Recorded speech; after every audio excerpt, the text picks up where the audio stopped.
시편 65편 1절에서 13절 말씀 살리신 줄 알고 봉독합니다. 하나님이여, 찬송이 시온에서 주를 기다리오며 사람이 소원을 주께 이행하리이다. 기도를 들으시는 주여, 모든 육체가 주께 나아오리이다. 죄악이 나를 이겼사오니 우리의 허물을 주께서 사하시리이다. 주께서 택하시고 가까이 오게 하사 주의 뜰에 살게 하신 사람은 복이 있나이다. 우리가 주의 집 곧 주의 성전의 아름다움으로 만족하리이다. 우리 구원의 하나님이시여, 땅의 모든 끝과 먼 바다에 있는 자가 의지할 주께서 의를 따라 어미하신 일로 우리에게 응답하시리이다. 주는 주의 힘으로 산을 세우시며 권능으로 띠를 띠시며 바다의 설렘과 물결의 흔들림과 만민의 소요까지 진정하시나이다. 땅끝에 사는 자가 주의 징조를 두려워하나이다. 주께서 아침 되는 것과 저녁 되는 것을 즐거워하게 하시며 땅을 돌보사 물을 대어 힘이 윤택하게 하시며 하나님의 강에 물이 가득하게 하시고 이같이 땅을 예비하신 후에 그들에게 곡식을 주시나이다. 주께서 밭구랑에 물을 넉넉히 대사 그 이랑을 평평하게 하시며 또 담비로 부드럽게 하시고 그 싹에 복을 주시나이다. 주의 은택으로 한 해를 관시우시니 주의 길에는 기름 방울이 떨어지며 들의 초장에도 떨어지니 작은 산들이 기쁨으로 띠를 띄었나이다. 초장은 양떼로 옷 입었고 골짜기는 곡식으로 덮였음에 그들이 다 즐거이 외치고 또 노래하나이다. 오늘 청해주신 우리 이태원교회 당회와 또 성도님들, 또 우리 송인수 목사님, 강일권 목사님 감사드립니다. 제가 인사 한번 올리겠습니다.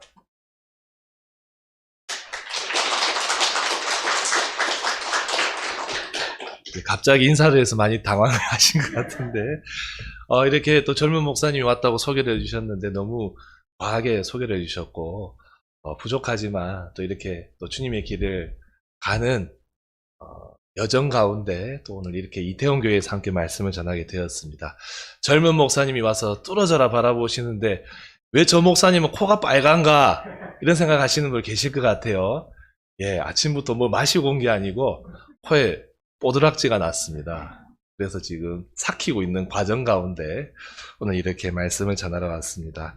우리 강 목사님 소개해 주신 대로 저도 총신 신대원을 졸업을 했고, 또 우리 송인수 목사님, 강일권 목사님 두 분이 저희가 같이 공부를 했던 반에서 제일 큰 형님들이셨습니다. 근데 우리 두 분께서 또 우리 반에 자리를 잘 잡아주시고 또 인생에 경륜이 있으신 분들이기 때문에 그때 당시에 전도사님들이 많은 도움을 받고 많이 의지가 되었습니다.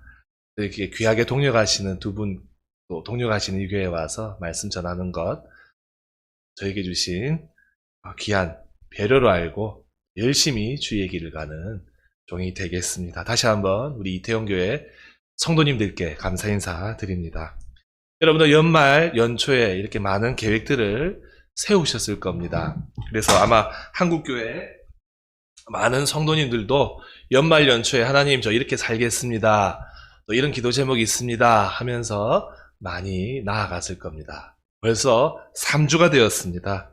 우리 이태원교회 성도님들도 동일한 마음으로 한 해를 시작하셨을 건데, 우리 하나님께서 우리의 그런 마음을 잘 아시는지 연말, 연초부터 연말까지 내가 너희와 함께 하겠다 이렇게 약속의 말씀을 주신 게 있습니다. 아마 아시는 분들 계시겠지만 신명기 11장 11절 12절입니다. 하나님께서 모세를 통하여서 이스라엘 백성들이 가나안 땅에 들어가기 전에 모세의 설교를 통해서 이 메시지를 주셨는데, 다 같이 한번 천천히 읽어볼까요? 너희가 건너가서 차지할 땅은 산과 골짜기가 있어서 하늘에서 내리는 비를 흡수하는 땅이요, 내 하나님 여호와께서 돌보아주시는 땅이라. 연초부터 연말까지 내 하나님 여호와의 눈이 항상 그 위에 있느니라. 아멘.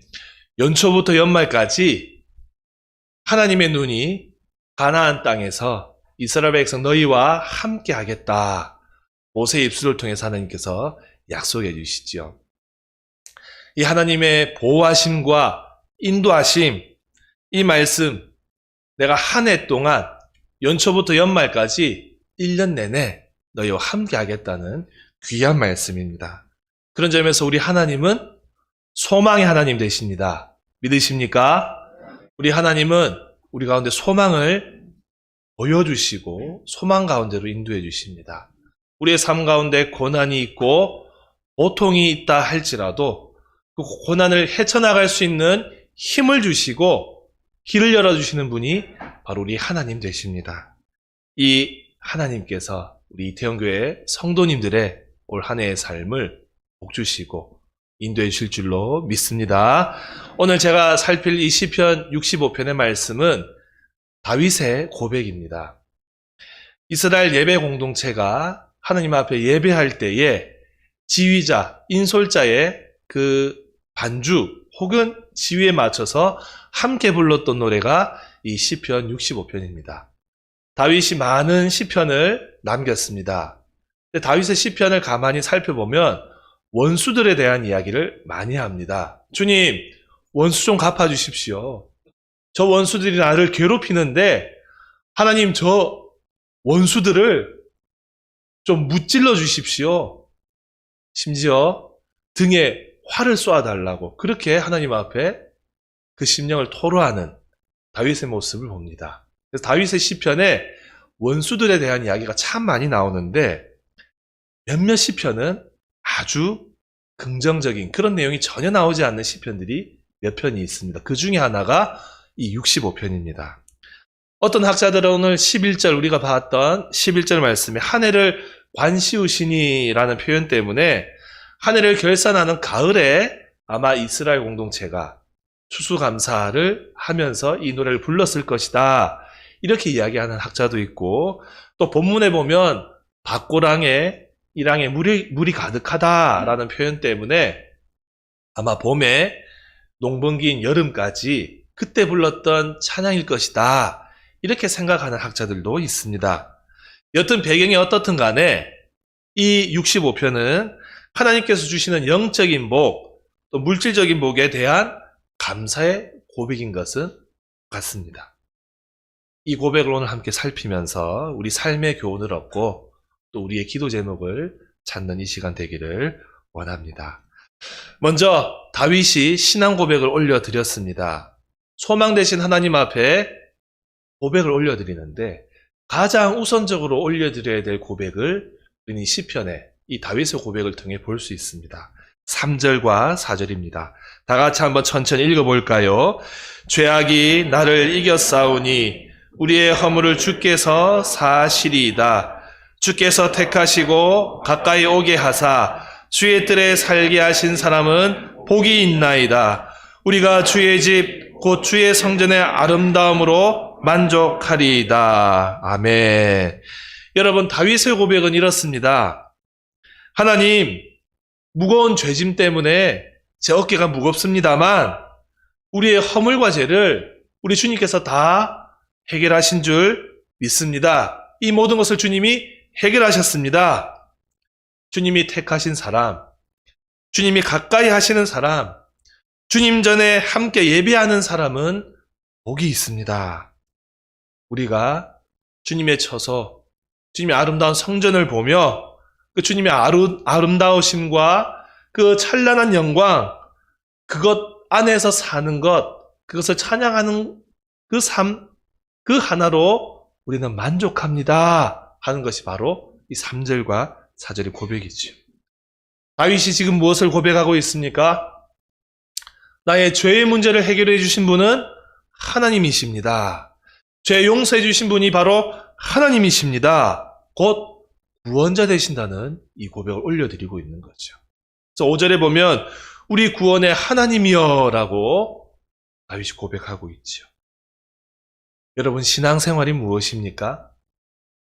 신앙생활 쉽게 말해서 하나님 앞에 예배하는 삶이지요. 정해진 날에 정해진 시간에 주의 전에 모여서 함께 예배하는 것, 우리 하나님 아주 기뻐하시고 또 우리 하나님 아주 즐거워하시는, 우리에게 복 주시는 그런 순간입니다. 또 개인적으로 평일에 말씀 읽고 기도하는 것도 신앙생활이지요.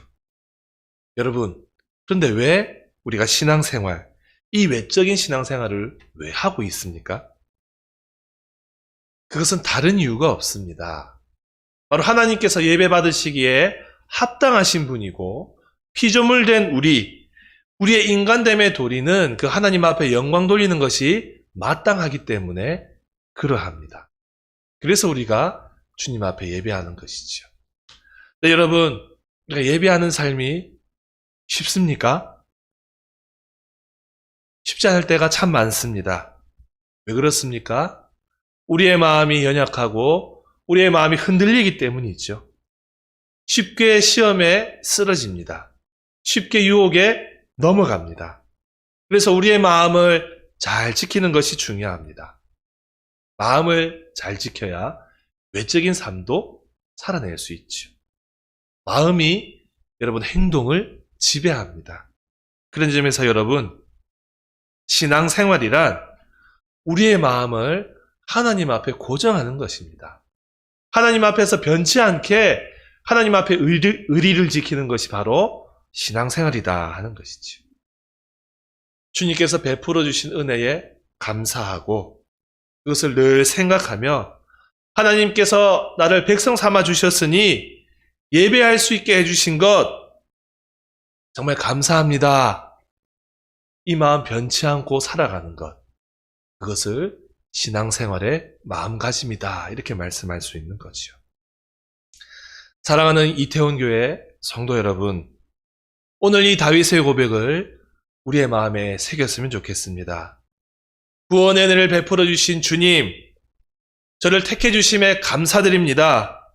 저를 주님의 백성 삼아 주시고 주님 전에 나올 수 있는 특권 주신 것 감사드립니다. 그러하오니 이제 다른 것에 마음 두지 않겠습니다. 주님 집에서 누리는 은혜, 주님 전에서 누리는 이 아름다움, 주님의 이 찬란한 영광, 그것 바라보는 것 하나로 제 인생 만족합니다. 이 고백, 바로 이것이 다윗의 고백이요 우리의 고백이 되어야 될 줄로 믿습니다. 사랑하는 성도 여러분, 이 다윗의 고백이 2023년 이태원교회 모든 성도님들의 삶의 고백이 되기를, 진실된 고백이 되기를 주님의 이름으로 축복합니다. 그렇다면 이제 이 구원을 베풀어 주신 하나님, 이 하나님, 이제 다윗이 어떻게 또 고백하고 있습니까? 바로 창조주 하나님 되신다고 고백하고 있습니다. 5절에 우리 구원의 하나님이여 라고 고백한 이후에 그 하나님이 어떤 일을 행하셨는지 하나하나 기록하고 있지요. 5절 말씀 우리 다 같이 읽어볼까요? 우리 구원의 하나님이시여 땅의 모든 끝과 먼 바다에 있는 자가 의지할 주께서 의를 따라 어미하신 일로 우리에게 응답하시리이다. 아멘. 표준 세번역이라는 성경은 이 5절을 이렇게 기록합니다. 우리를 구원하시는 하나님, 주님께서 그 놀라운 행적으로 정의를 세우시며 우리에게 응답하여 주심으로 땅 끝까지, 먼 바다 끝까지 모든 사람이 주님을 의지합니다. 아멘. 우리에게 구원을 베풀어 주신 하나님이 공의로우신 하나님이라고 말씀하고 있지요. 이 공의로우신 하나님이 그냥 우리가 살고 있는 이 좁은 땅이 아니라 세계 방방곳곳 이 지구촌 전체를 다스리시고 계신다 말씀하고 있습니다. 그래서 이 표현을 다윗은 6절 7절을 통해서 이렇게 고백합니다. 주는 주의 힘으로 산을 세우시며 권능으로 띠를 띠시며 바다의 설렘과 물결의 흔들림과 만민의 소요까지 진정하시나이다. 아멘. 하나님이 그 권능으로 천지, 자연 만물을 만드셨습니다. 그 자연 만물을 하나님의 능력으로 또한 감싸고 계시다. 띠를 띠시며 라는 말은 감싸다는 말입니다. 그래서 이 권능으로 자연 만물을 감싸고 계시다 말씀하지요. 그리고 바다의 출렁임, 물결의 흔들림, 이것은 인간의 힘으로 제어할 수 없는 거대한 자연의 힘도 다스리고 계시고 이 땅을 살아가는 인간 군상들의 소유까지도 이 세상에 얼마나 크고 작은 일들이 일어납니까? 저 우크라이나와 러시아 아직 전쟁 중이고 아프리카의 수많은 사람들 기근으로 고통받는 사람도 있는 반면에 또 요즘 신문 보니까 미국은 마약 때문에 너무 힘들다는 그런 기사도 보거든요. 이런 인간 군상들의 소유까지도 다 제압하시는 분이 하나님이시다라고 다윗이 고백하고 있습니다. 사랑하는 성도 여러분, 우리가 믿는 하나님 어떤 분이십니까? 바로 창조주 하나님 되십니다. 이 세상을 창조하셨다는 고백, 이 세상의 주인 되신다는 이 고백이죠. 여러분, 오늘 우리가 예배 드릴 때 예배 시작하면서 사도신경을 암송을 했습니다. 사도신경 맨 앞부분이 어떻습니까? 전능하사 천지를 만드신 하나님 아버지를 내가 믿사오며. 여러분, 우리는 전능하신 하나님, 그 전능하신 하나님께서 천지를 창조하셨음을 믿고 고백하고 있습니다. 제임스 패크라는 어떤 신학자는 우리가 전능하신 하나님, 천지를 창조하신 하나님, 이 신앙 고백은 우리와 모든 만물들이 이 생존에 있어서 매 순간 하나님을 의지한다. 창조주 하나님께 모든 것이 달려있음을 고백하는 것이다 라고 이야기했습니다. 쉽게 말해서 우리가 전능하신 하나님, 천지를 창조하신 하나님이라고 고백할 때 그 고백은 이 세상을 다스리시는 이 모든 만물은 하나님의 손안에 있습니다 라는 고백을 올려드린 것과 마찬가지라는 거죠. 그래서 여러분, 우리 하나님은 자비하신 분이십니다. 이 세상의 모든 사람들 입히시고 먹이시는 분이십니다. 그래서 우리 주님께서 이렇게 말씀을 하셨습니다. 마태복음 6장 28절 30절입니다. 같이 한번 읽어볼까요? 또 너희가 어찌 의복을 위하여 염려하느냐? 그의 백합화가 어떻게 자라는가 생각하여 보라. 수고도 아니하고 길쌈도 아니하느니라. 그러나 내가 너희에게 말하노니 솔로몬의 모든 영광으로도 입은 것이 이 꽃 하나만 갖지 못하였느니라. 오늘 있다가 내일 아궁이에 던져지는 들풀도 하나님이 이렇게 입히시거든 하물며 너희일까 보냐. 믿음이 작은 자들아. 아멘. 우리 주님께서도 세상의 작은 민물까지 우리 하나님이 다 먹이신다고 말씀해 주셨습니다. 작은 꽃 하나도 다 먹이시기에 그 존재 가치가 솔로몬이 입은 옷보다 더 가치 있다고 우리 주님 친히 말씀해 주셨죠. 이와 동일한 고백을 다윗은 8절과 9절처럼 고백합니다. 우리 8절, 9절 다 같이 다시 한번 읽어볼까요? 시작! 땅끝에 사는 자가 주의 징조를 두려워하나이다. 주께서 아침 되는 것과 저녁 되는 것을 즐거워하게 하시며 땅을 돌보사 물을 대어 심히 윤택하게 하시며 하나님의 강에 물이 가득하게 하시고 이같이 땅을 예비하시니 그들에게 곡식을 주시나이다. 아멘. 땅끝에 사는 자. 여러분, 이 말은 세상의 모든 사람들을 상징적으로 이야기하는 겁니다. 세상의 모든 사람들, 주님의 행하시는 일을 보고 경외하고 있습니다. 두려워하고 있습니다. 낮과 밤이 바뀌는 것. 하나님께서 만드신 창조의 섭리지요. 지구상에 물을 풍부하게 하시는 것도 하나님이 행하시는 일입니다. 하나님이 만드신 세상의 수량을 관리하시는 것, 수자원공사가 하는 일이 아니라 하나님이 하시는 일이죠. 인간들이 살아가기에 풍족한 물과 자원을 우리 하나님이 채워주십니다. 이렇게 세상 사람들이 살아갈 수 있도록 또 이 땅에 주의 백성들이 살아갈 수 있도록 그 주님의 마음 써주심을 오늘 시편은 이같이 땅에 예비하시니 이같이 땅을 예비해 주신다라는 표현으로 말씀하고 있어요. 사랑하는 성도 여러분, 우리 하나님의 사랑, 우리 하나님의 자비가 얼마나 큽니까? 우리가 찬양 올려드릴 때 하나님 크신 사랑은 측량다 못한다. 찬양 드리지 않습니까? 하나님은 이 지구상의 모든 인류, 모든 피조물을 먹이시는 측량하지 못할 정도로 위대하시고 풍성한 은혜로 우리 가운데 부어주십니다. 여러분, 얼마 전에 세계 아주 거부가 한국을 왔다 갔습니다. 혹시 이름 기억하십니까? 빈살만이라는 사람이 왔다 갔어요. 엄청나게 많은 수행원을 데리고 왔고 짧은 기간이 있었는데 잠실의 롯데호텔을 통째로 빌렸다고 하죠. 1박 하는데 직장인데 1년 연봉 되는 돈을 1박 하는데 쓰고 가고 또 그 숙소에 필요한 것, 뭐 헬스기구나 또 본인이 쓰는 모든 그릇들을 다 가지고 와서 그 호텔에서 1박을 하고 갔습니다. 뉴스로 아마 보셨을 거예요. 근데 제가 재밌는 뉴스를 하나 그 사진을 보았습니다.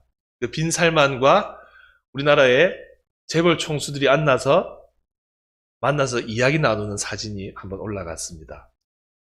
빈살만과 우리 총수들이 면담을 하는 것인지 상담을 하는 것인지 모르겠지만 우리나라 굴지에 정말 부자라고 불리는 사람들이 이 빈살만 앞에 가서 꼼짝을 못하는 사진을 제가 보았습니다. 이 사람 재산이 1200조라고 하거든요. 상상이 되지 않지요? 영국의 어느 뉴스에서는 숨겨진 재산까지 합하면 2400조 정도 될 것이다. 이렇게 이야기를 하더라고요.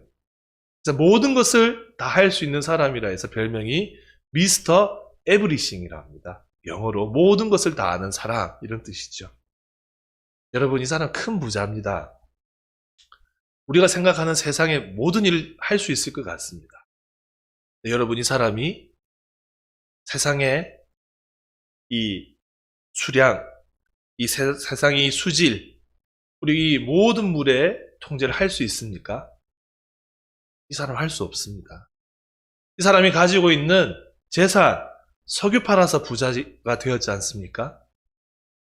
이 석유가 고갈되면 그 부를 유지할 수 있겠습니까? 그럼 매장된 석유, 이 모든 자원의 창조주가 바로 우리가 믿는 하나님이시죠. 이 사람은 세상을 대표할 수 없습니다.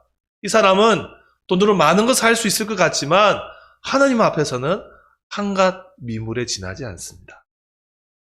우리가 믿는 하나님은 이 빈살만의 미스터 에브리싱보다 더 많은 것들을 하실 수 있으시고 또 이 사람과 비교할 수 없는 세상의 주인 되십니다. 사랑하는 성도 여러분, 이 연초에 우리가 어떤 하나님을 믿고 고백해야 되겠습니까? 우리 하나님은 천지를 창조하신 분이십니다. 만유의 주인 되십니다. 온 인류를 먹이시고 입히시는 전능하신 왕이십니다. 이 주님만을 믿고 의지하는 이 이태원 교회 모든 성도님들 되시기를 주님의 이름으로 축복합니다. 세 번째 보시면 이제 이 은택으로 우리를 감싸주시는 하나님을 만날 수 있습니다. 이 온 인류를 먹이시는 이 하나님에 대해서 다윗이 다시 한번 이 하나님이 행하시는 일들에 대해서 고백을 하는데 10절부터 13절입니다. 우리 또한 천천히 한번 읽어볼까요? 시작! 주께서 밭고랑에 물을 넉넉히 대사 그 이랑을 평평하게 하시며 만비로 부드럽게 하시고 그 싹에 복을 주시나이다. 주의 은택으로 한 해를 관시우시니 주의 길에는 기름방울이 떨어지며 들의 초장에도 떨어지니 작은 산들의 기쁨으로 띠를 띄었나이다. 초장은 양떼로 옷 입었고 골짜기는 곡식으로 덮였음에 그들이 다 즐거이 외치고 또 노래하나이다. 아멘. 다윗이 온 인류를 먹이시는 그 하나님이 세상을 창조하셨다라고 고백한 이후에 이제 시선을 좀 좁히고 있습니다. 이제 자기 눈앞에 펼쳐지는 나라를 보고 있어요. 이스라엘 왕국을 보고 있어요. 시선을 작은 마을로 옮기고 있습니다. 밭고랑에 물을 대야하는 농부들의 모습을 보고 있고 이랑을 고르게 다지며 농사 짓는 모습을 주목하고 있습니다. 그리고 그 땅에서 맺힐 결실들을 상상하고 있어요. 하나님 주실 복을 상상해 보니 마음이 흡족합니다. 하나님이 우리를 이렇게 돌보고 계시구나. 다윗은 그러한 마음을 이 구절로 표현합니다. 주의 은택으로 한 해를 관시우시니. 여러분 제가 잠시 언급했듯이 학자들은 아마 봄이나 농번기 때 이 찬양을 불렀을 것입니다. 연구하는 학자도 있고 가을에 추수감사하면서 감사 고백으로 이 노래를 불렀을 겁니다. 라는 학자들도 있다고 말씀을 드렸죠. 근데 저는 이 시가, 이 다윗의 고백이 하나님이 1년 내내 우리를 돌봐주신다라고 말하고 싶어요. 여기서 관을 씌워주신다. 이 의미를 또 잘 살펴보면 이 또한 감싸주신다. 은혜로 감싸주시고 안아주신다. 이런 의미가 담겨 있거든요. 그렇다면 주의 은택으로 한 해를 1년 내내 우리를 안아주시듯이 감싸주신다. 이렇게 해석할 수 있겠죠. 아, 주님께서 한 해 내내 그 주님의 은택으로 우리를 감싸주시다니 우리가 이 누릴 복이 너무도 큽니다. 주님이 인도하시는 길마다 주님이 행하시는 일마다 많은 열매가 맺히니 모든 일이 잘 되고 윤택합니다. 그 은택이 땅에 떨어지니 땅이 기름지고 들의 초장도 기름지니 많은 열매를 맺습니다. 그러하니 우리가 기쁨의 고백을 올려드리지 않을 수 없네요. 푸른 초장에 양떼가 가득합니다. 골짜기마다 곡식과 열매가 풍성합니다. 그러하니 우리가 찬양하지 않을 수 없고 기뻐하지 않을 수가 없네요. 하는 것이 바로 다윗의 고백입니다. 이것을 찬양의 가사로 바꾸면 넓은 들의 익은 곡식 황금 물결 뒤치며 어디든지 태양빛에 향기 진동하도다. 이 고백과 이어지지 않습니까? 사랑하는 성도 여러분, 한 해 동안 창조주 하나님, 이 구원자 하나님께서 택한 백성들에게 이런 은혜를 부어주실 것입니다. 믿으십니까? 우리 하나님 소망의 하나님 되신다고 말씀드렸습니다. 이 소망의 하나님께서 주의 백성들의 삶의 구석구석을 아시고 1년 내내 주의 은택으로 만씌워 주십니다. 저는 이 은혜가 우리 이태원교회 성도들 가운데 함께하기를 주님의 이름으로 축복합니다. 마지막으로 하나만 더 살피겠습니다. 우리가 읽지 않은 성경 구절이 있습니다. 몇 절입니까? 1절과 2절입니다. 다 같이 한번 읽어볼까요? 하나님이여 찬송이 시온에서 주를 기다리오니며 사람이 서원을 주께 이행하리이다. 기도를 들으시는 주여 모든 육체가 주께 나오리이다. 아멘. 여러분, 이 시편에 결론이 없습니다. 서론이 있고 본론이 있는데 결론은 보이지 않아요. 그렇다면 이 시편의 본론이 이야기한 것은 바로 서론이 곧 결론이 된다는 뜻이거든요. 이 1절, 2절은 서론이자 결론입니다. 하나님, 시온에서 찬송이 넘치는데 이 찬송의 이유는 바로 하나님 당신입니다. 그래서 우리가 서원을 주님께 이행하고 싶습니다. 우리 기도 들으시는 주님 앞에 우리가 다 나아오고 싶습니다. 그 이유가 무엇이냐? 바로 하나님이 우리를 구원해 주셨고 우리를 창조하신 분이시고 전능하신 분이시기 때문에 또 그의 은택으로 우리를 감싸주시는 분이시기 때문에 이 시온에서 찬양이 넘치고 있고 이 예배에 참석하는 모든 자들이 주님 앞에 서원을 지키고 싶어 합니다. 이것이 다윗의 고백인 거죠. 여러분, 이거 명심하십시오. 우리의 예배의 이유가 누구신지 우리는 분명히 알아야 됩니다. 그리고 우리 그 예배를 받으시는 분께 우리의 마음과 정성과 우리 모든 것을 잘 올려드리는 것, 이것이 우리의 신앙 고백이 되어야 합니다. 사랑하는 이태원교회 성도 여러분, 여러분도 올해 시작하시면서 하나님 앞에 어떤 서원을 하셨습니까?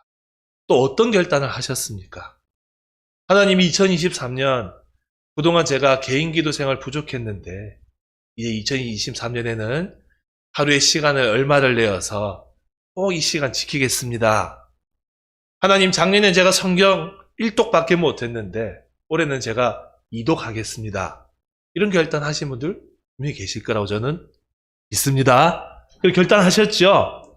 또 어떤 분들은 하나님, 제가 올해 이렇게 성경금 이렇게 작정했는데 이거 꼭 지킬 수 있도록 주여 복을 주시옵소서. 그런 마음으로 헌금 결단하신 분들도 있으시고 교회 봉사를 약속하신 분들 계실 겁니다.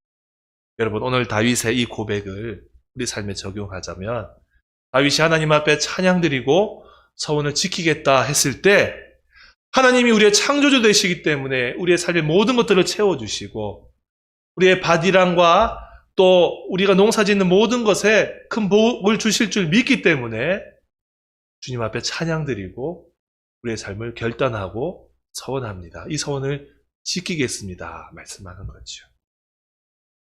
저는 올해 여러분들이 결단하신 것, 하나님 앞에 약속하신 것, 연말에 많은 열매로 영광 돌렸으면 좋겠습니다. 우리 하나님께서 주의 은택으로 한 해를 둘러싸 주시겠다고 약속해 주십니다. 이 약속을 믿는다면 우리가 주님 앞에 못 드릴 것이 무엇이 있겠습니까? 그런 결심을 담아서 마지막 결론 우리 다 같이 한번 읽어볼까요? 자, 다 같이 읽겠습니다. 시작! 구원의 은혜를 베푸신 하나님께 온 힘 다해 예배하는 성도가 되십니다. 하나님께 온 힘 다해 예배하고 주님 앞에 결단하고 서원한 것을 지키겠다 고백할 때 한 해 동안 풍요함과 기쁨의 복을 풍성히 채워주실 것입니다. 이 기대와 소망으로 2023년 연초에 한 해 동안 하나님이 부어주실 은혜와 은택을 기대합시다. 아멘. 명심하십시오. 우리 하나님 앞에 진정으로 예배할 때 복 주십니다. 또 우리가 하나님 앞에 서원한 것 지키겠다 약속하고 실제로 지켜나갈 때 우리 하나님 복 주십니다. 여러분 오늘 요즘 제가 신문기사 보니까 작년보다 올해 경제사정 더 어려울 것 같습니다. 이렇게 예견하는 사람들이 많습니다. 여러분 근데 가만히 생각해 보십시오. 늘 어렵다고 이야기하죠. 가만히 보면 늘 어렵습니다. 늘 어렵다고 이야기들 합니다.